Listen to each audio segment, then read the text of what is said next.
Catherine Fagan, a lawyer with Arbutus Law Group. We provide legal services to First Nations and other Aboriginal communities across Canada. We were commissioned by the Centre of Excellence for Matrimonial Real Property to review the experiences of First Nations that have enacted matrimonial real property laws, or MRP laws, under the Family Homes on Reserves and Matrimonial Interests, or Rights Act. We interviewed representatives from 10 First Nations who have enacted MRP laws over the past 2.5 years. These laws are still fairly new, and there's been limited implementation, though the interviews were useful in determining some best practices and lessons learned that could benefit other communities moving forward. The process to adopt and implement MRP laws is long and resource-intensive. Lack of funding, time, and sufficient staff are significant impediments at every stage. I'll talk a bit more about that once I've gone through the steps in the overall process. Firstly, it's essential that the nation's leadership make a very strong commitment to the process, with a definite and strict timeline. The recommendation is that 1 year be allocated to complete the process of drafting the law, holding community consultations, and ratifying of the law by referendum. For the drafting stage, the clear lesson learned thus far is the importance of having a committed and knowledgeable committee. It must be willing to meet for full-day meetings at least once per month and to report back to Council often. Along with a council member and the relevant senior staff of the First Nation, it should include highly respected members of the community, a lawyer with relevant legal expertise, and members from outside agencies, such as law enforcement, that would be involved in implementing the law. The committee should start by setting out their guiding principles, making sure to allot sufficient time to work through the more difficult topics. Having the community informed and engaged is key to the success of drafting the law, but it will also make for more successful implementation of the law. 3 or 4 community consultation sessions should be planned and every effort made to encourage a high turnout. It is worthwhile to create incentives, such as offering a free meal or door prizes.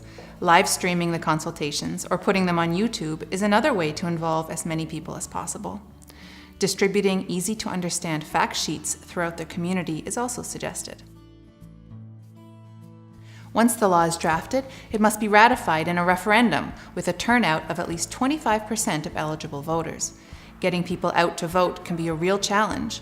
Some suggestions to improve turnout include using social media, allowing for door-to-door voting, offering door prizes or free meals at polling stations, extending voting hours if needed, and having volunteers drive people to and from polling stations. For off-reserve members, have up-to-date addresses and include pre-stamped return envelopes with the voting packages. Once the MRP law is drafted and ratified, Council needs to understand that commitment and leadership must extend to implementing the law.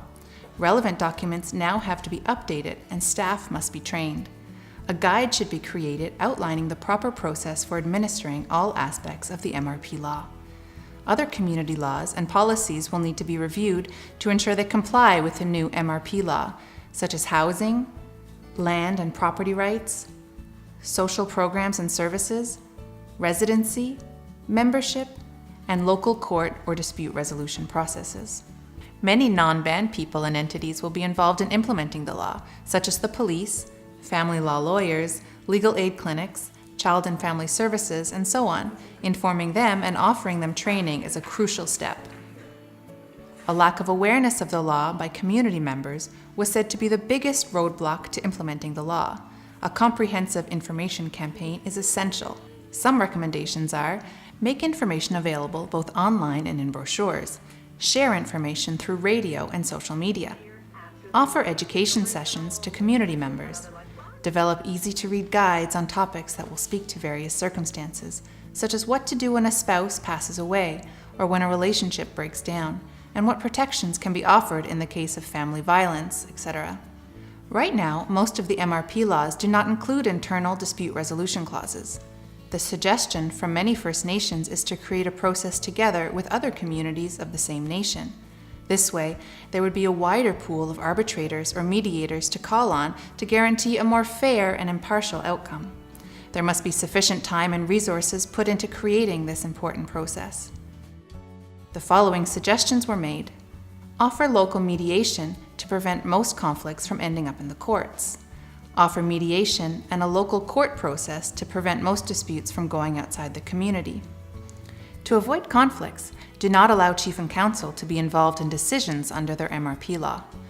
Provide proper training to mediators or decision makers. As I mentioned off the top, proper funding is an essential piece of the puzzle that should be reviewed with counsel at the beginning of the process. It should also be discussed with the Center of Excellence for Matrimonial Real Property, or COEMRP, to see what type of funding they could provide. Although costly, it would be highly beneficial to hire someone full-time to lead the work surrounding the MRP law. This person would support the work of the committee, draft brochures and other written material, and assist in organizing the consultations and the referendum. The staff of most First Nations are already busy managing other files.